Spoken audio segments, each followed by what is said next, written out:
Jersey may be famous for its picturesque views, for cows and potatoes, but like the UK, it's far more a financial services economy than a tourist or agricultural one.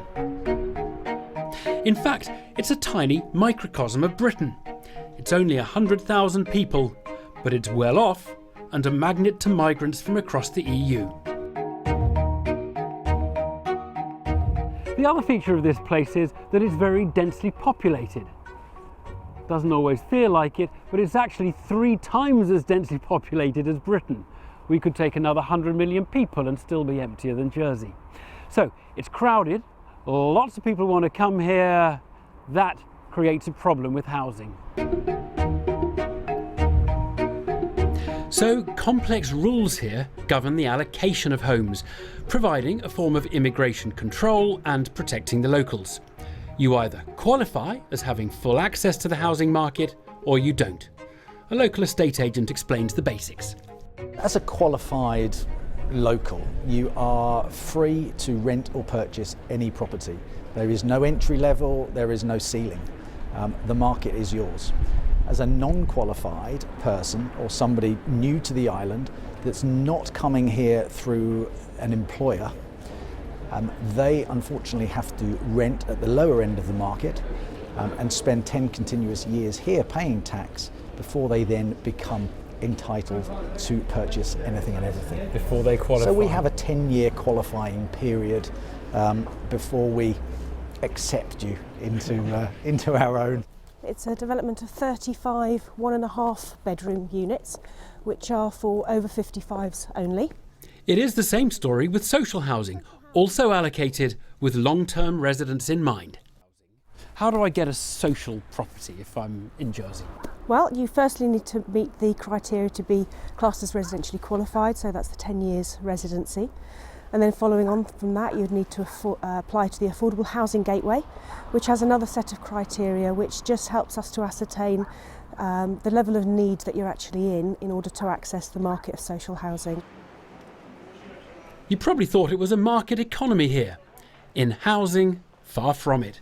We control not only housing, so who can buy it, who can rent, by the number of years that they've been here. We also control work and businesses through jobs licences and the number of jobs that they can have, again determined by the length of time that somebody's been here. Frances is a tenant of the main social housing provider, Andiurn Homes. She's been here decades and worked hard as a hotelier and feels the system is quite fair. I do feel that I've worked and paid my taxes, and really, you know, when I needed help, they were there to help me. Although before I'd put a lot back into the community. Suppose that Jersey removed all the restrictions on housing and went for a market system. Here's what I suspect would happen. A few more non-Jersey folk would move in and a few more Jersey natives would move out or would go off to college somewhere and never come back. Well, we are used to markets and their inequalities. We know that the rich get nice cars and the poor maybe get none. But housing is different. Is it acceptable that locals can be priced out of their own community?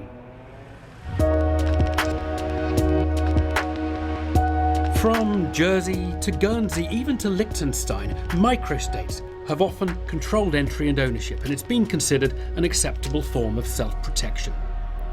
But is something similar to the Jersey method relevant to the United Kingdom? Well, toes are being put in the water here in St Ives in Cornwall. Again, it's a nice place, lots of people want to be here. In summer it gets packed, and wealthy second homeowners, for example, want to buy houses here. The issue is not foreigners, but it's still about the balance between outsiders and permanent residents. So there are 2 forms of housing which are excluded from the locals market. I think if we carry on the way we are, we're just about a generation away of St Ives becoming a ghost town. All those people who live here, turn this beautiful looking place into a thriving community, would not be able to live here, therefore they wouldn't be able to work here, the shops wouldn't get staff, the restaurants wouldn't get staff, and as I say, it would be shut for most of the year. Last May, they had a referendum, on a local plan to change things. Lots of local people were involved. Any new build from the time that the plan is made, and it was passed into law on the 29th of December, any new build has to be lived in as a home. The result was pretty overwhelming, and it survived a court challenge. The effect is there'll be 2 markets. For existing homes, an open market, and for new build homes, a local one. Only locals can buy new build houses, and they'll only be able to sell them on to other locals. The precise effects are hard to know. The whole thought process behind it is completely wrong. It's going to only increase second home value in the town, make it harder for affordability for the local people, and the land value is going to remain very high. So the developers are going to disappear and go elsewhere, which they are starting to do. Now you can see the locals' difficulty. Even if they could build loads and loads and loads of extra homes around here without ruining the place, well, it wouldn't solve the problem, because all that would happen is lots and lots and lots of outsiders would come in and snap them up. There's huge demand. That's why they think you have to have a rule about who gets the homes. What happens in St Ives doesn't necessarily stay in St Ives. London has some of the same problems, as do other crowded, growing parts of the UK. Is it possible to contemplate that these other places might resort to the same kind of interventions?